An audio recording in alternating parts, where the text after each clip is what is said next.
Ya hablamos la vez pasada del fin de la Primera Guerra Púnica, de la fuerte indemnización que le pide Roma a Cartago, de su dificultad para pagarla y de el surgimiento de un conflicto interno. La guerra de los mercenarios y esclavos. Mato, un libio líder de 20,000 mercenarios, se levanta de armas con ellos y se le une Spendius, o el líder de los esclavos que sembraban las feracísimas, riquísimas tierras del Interland de los cartagineses, que era un emporio agrícola. Roma queda dueña también de Córcega y Cerdeña. Ahí había algunos guarniciones cartagineses. Algunos nativos pretenden seguir con el yugo cartaginés y son perseguidos con un tipo de perros que van a ser preparados y adiestrados perfectamente, precisamente para perseguir hombres, tanto en Córcega como Cerdeña. Además, Roma actúa contra lo que es hoy, fue Iliria, después fue Yugoslavia, después fue Croacia. Me viene a mi nombre, a mi recuerdo, el fútbol y la presidenta de Croacia. Qué mujer tan guapa, tan hermosa. Ahí hay una mujer a la que acusan de ser reina de un pueblo de piratas. A lo mejor sí, pero a veces estas situaciones de juicios son muy políticas, por decirlo de alguna forma. Es fama mencionar que había un tofen, una especie de cementerio cartaginés cerca de Cartago, donde había miles y miles de esqueletos de niños. Y decir que estos niños eran producto de un culto brutal que hacían en Cartago. El primer niño que nacía de la pareja, fuera niño o niña, lo aventaban a una especie de recipiente que estaba inclinado, donde el niño recién nacido, por más que hiciera, resbalaba y caía las fauces que estaban abajo de fuego, donde era consumido inmediatamente. Porque hubo una forma de limpiar de maldad para que el que llegara o la que llegara tuviera ya todo lo mejor del cielo. Parece que hay bastante de calumnia en cuanto a esto.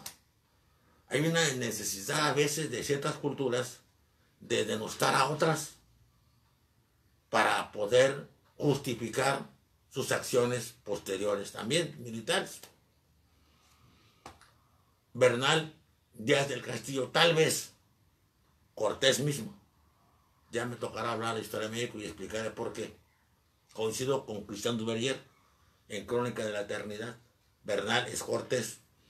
Dice que Abusolt, el padre de Cuauhtémoc, sacrificó 80,000 gentes el día que inauguró en el Templo Mayor. Eso no es posible.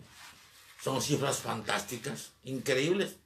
No hubieran podido ni caminar ahogados en tanta sangre. 80,000, fíjense nada más. Es una cosa, una cifra inconcebible. Como también la otra que dijo Las Casas, que los españoles sacrificaron 26 millones de nativos en toda América. Por favor, ni siquiera había tantos. Y además, ¿quién iba a trabajar?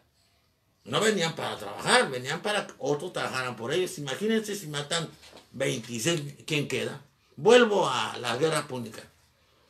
La Segunda Guerra Púnica, ante esta situación tan terrible de Cartago, Cartago decide continuar una expedición que ya había empezado en lo que será España. Y ahí Amílcar, Barca no es apellido, es un epíteto, es una calificación, es el Rayo, que era un gran general. Él y su yerno Asdrúbal es el esposo real de la Salambó, que nos inmortalizó Flaubert en su novela histórica, pero allá la hace enamorada de Aníbal, de Mato, y aquí casada felizmente al parecer con Asdrúbal. Entre suegro y yerno fundan Cartagena Nueva, Cartago Nueva, y ahí se desarrolla una especie de sucursal, una colonia que es de Cartago, con la cual evidentemente intentará por paliar la derrota y sacar recursos, porque se ha quedado muy sacrificada con esta derrota de la Primera Guerra Púnica.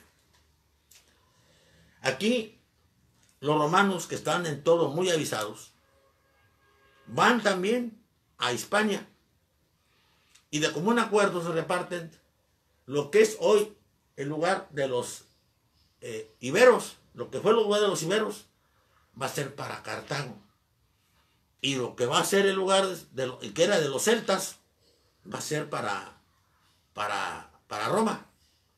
Hay una ciudad que queda en medio, pero Roma le da su protección, que se llama Sagunto. Muere Amílcar en una emboscada. Muere Asdrúbal en otra emboscada. Aníbal queda de facto y es confirmado al frente de la colonia nueva, Cartagena Nueva.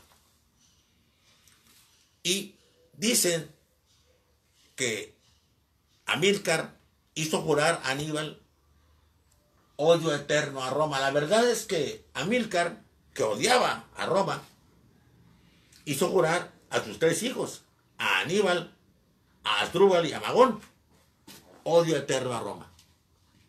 Y los forma militarmente él mismo. Y en cultura con maestros griegos. Así resultan unas mentes muy equilibradas, tanto en intelectual como en lo militar. Diseña una forma de atacar a Roma. Aníbal. Ya no tiene flota, Cartago. Se le prohíbe tener flota desde el fin de la Primera Guerra Púnica. Va a atacar por tierra. Eso es, va a pasar por Europa, pero eso hay que pasar por dos cordilleras, los Pirineos, que separan España y Portugal de Europa, y los Alpes. Los Pirineos no están muy altos y tienen pasos accesibles en múltiples partes, pero los Alpes son a ese rato, y además se retrasa mucho la campaña de Aníbal, se vuelve casi inaccesible y ha sido tipificada y calificada como una hazaña de hazañas, la de Aníbal, y comparada con la de Morelos cuando tomó Acapulco, cuando tomó Oaxaca. Hay diferencia. No es chauvinismo morelista, porque admiro mucho también a Aníbal, pero su paso por los Alpes, de veras, bien visto, es un enorme fracaso. Salió con 90,000 soldados. Llegó con 20,000. Perdió 70. Salió con 12,000 jinetes. Llegó con 6,000. Perdió 6,000. Con todo y caballos. Salió con 40 elefantes. Llegó con 3. Por donde se le vea, llegó muy mermado. Sin embargo, Aníbal era un gran militar, un genio de la guerra. Ahorita les cuento una anécdota que tal vez es inventada, pero que lo ilustra de cuerpo entero. En la primera batalla de Trasimeno, los derrota a los romanos. Segunda batalla, Trebia. Es al revés, perdón, es Trebia primero y Trasimeno después. En las dos los derrota.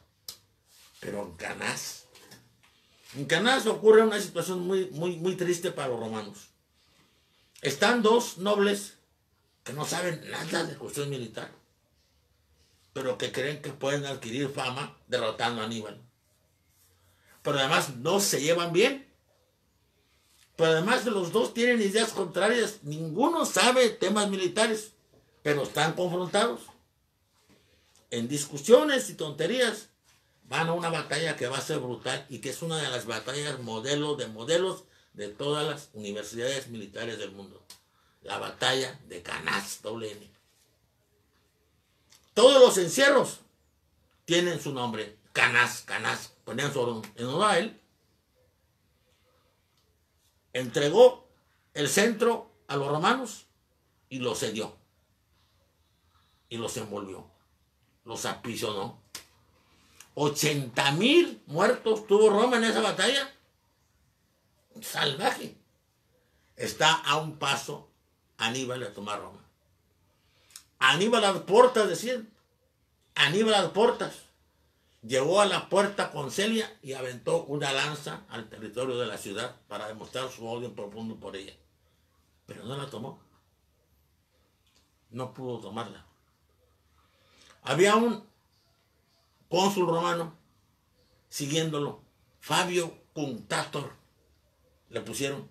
Fabio el indeciso.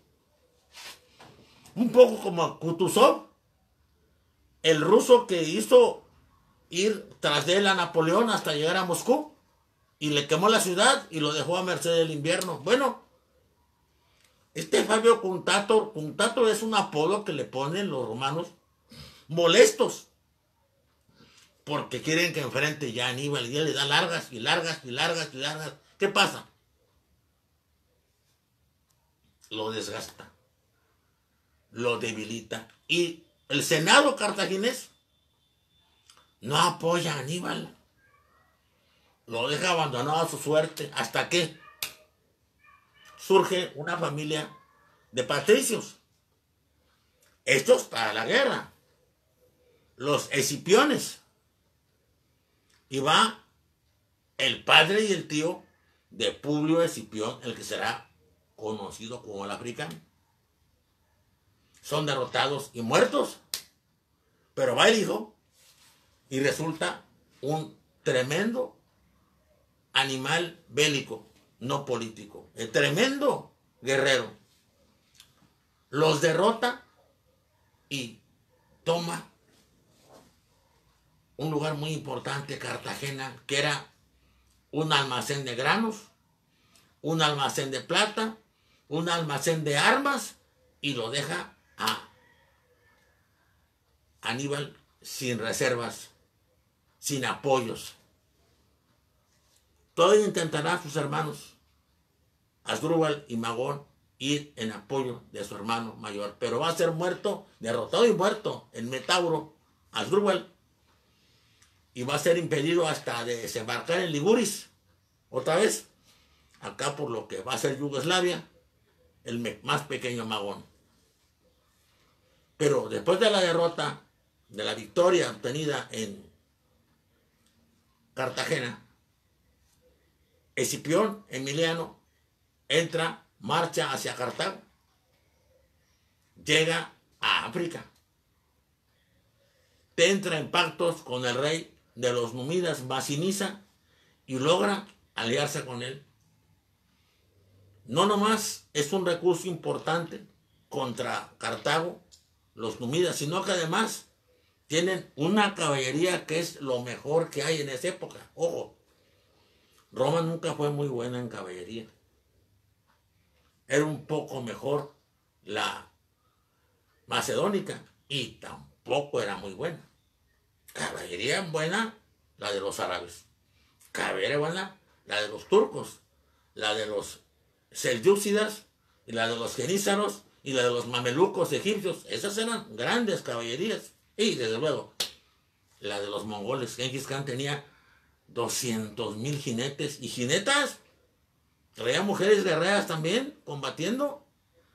También 4 caballos por jinete o jineta. Fíjense nada más. No, una cosa impresionante. No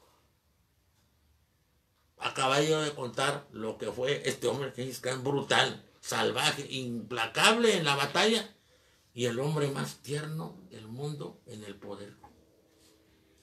Una tolerancia increíble a todas las religiones.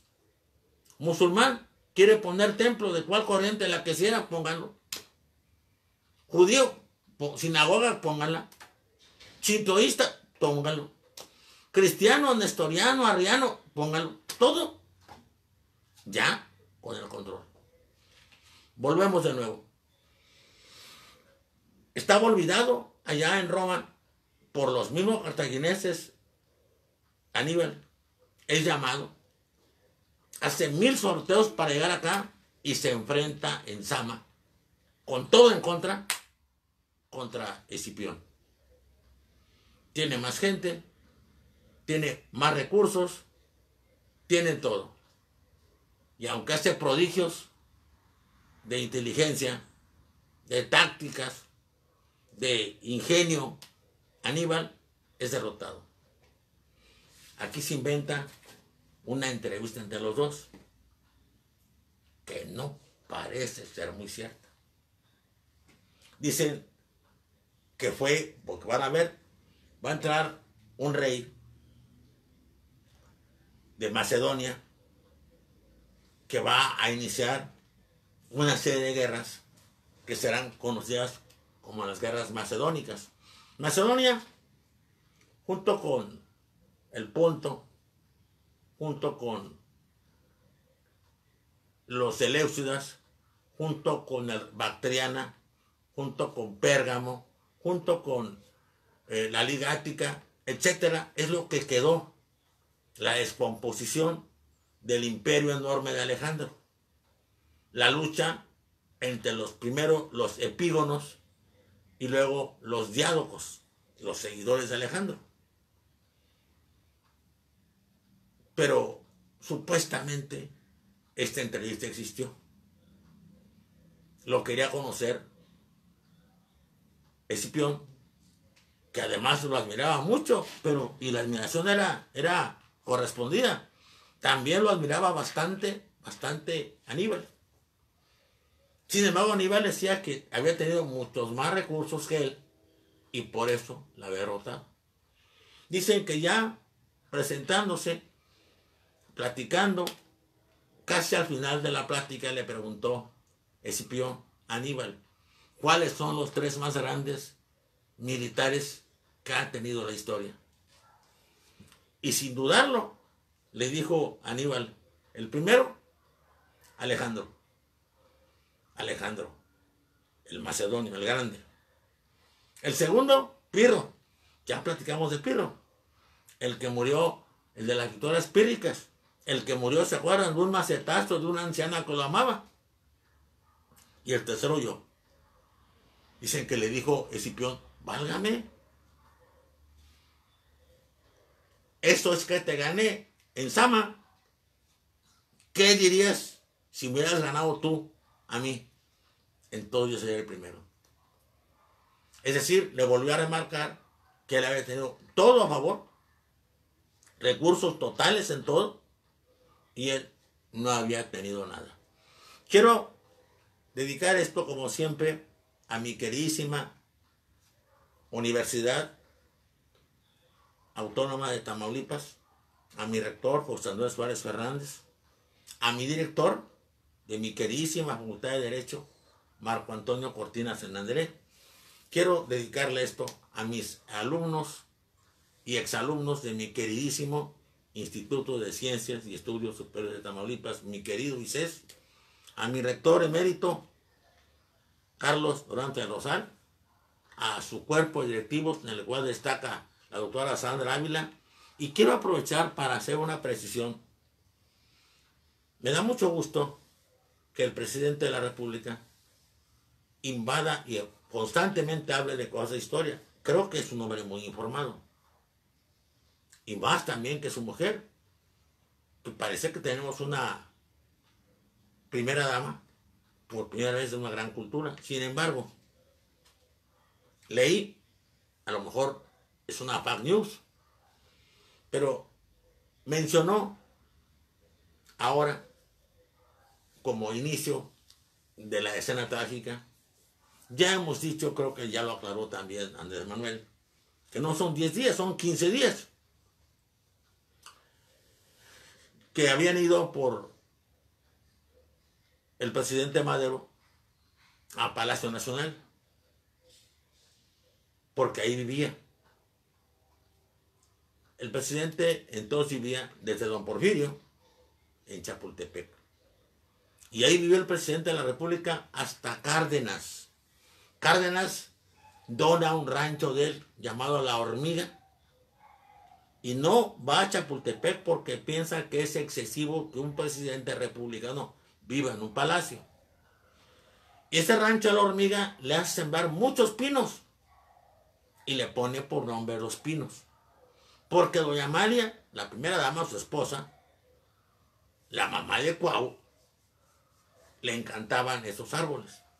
Esa es la primera carta. La segunda, parece que mencionó que la escuela de aspirantes militares jóvenes fue la que defendió al presidente. No, con todo respeto, no. Esa escuela de aspirantes estaba muy manejada por gentes muy ligadas al poder y agentes como Huerta. Recordemos que este ejército se había especializado en cazar yaquis, mayos, mayas y a todos los pueblos indígenas para servirle a los amos que en ese momento eran los poderosos, los que se habían en Morelos apoderado de todas las tierras que producían azúcar. Es una aclaración. Y la otra, yo siento que nuestro presidente está mal asesorado en historia. Entiendo que defienda a Venustiano Carranza, pero si examinara bien, si alguien se opuso a los artículos sociales más importantes de la Constitución del 16 y 17, fue Carranza. Si alguien fue el enemigo más feroz de los zapatistas, fue Carranza. De ahí procede el asesinato de Zapata. Si alguien fue el asesino y el engañador más terrible de los obreros, les mandaron Obregón al doctor At, a Gerardo Morillo, para formar en la Casa del Obrero Mundial los batallones que lucharon en las batallas contra Villa, en las batallas donde fueron derrotados y enfrentaron a explotados y explotados para ayudar a los explotadores. Habría que ver, que revisar a él algunos de los planteamientos de la Convención Revolucionaria de México Aguascalientes, que ocurrieron precisamente un año antes, y que vea que son más avanzadas. Y bastaría ver que desde Obregón, uno de los ayudantes y de los aliados de Carranza en esa época, empezaron una serie de reformas, tantas como 791, hasta que llegó él. No sé, ya no llevo la cuenta de cuántas nuevas estén iniciándose, pero hasta ahí son 791 reformas que han reformado precisamente los artículos de mayor contenido social que tuvo esta Constitución, que fue la más avanzada, pero que prontamente buscaron cercarla y mutilarla. Muchas gracias a todos y que Dios los bendiga.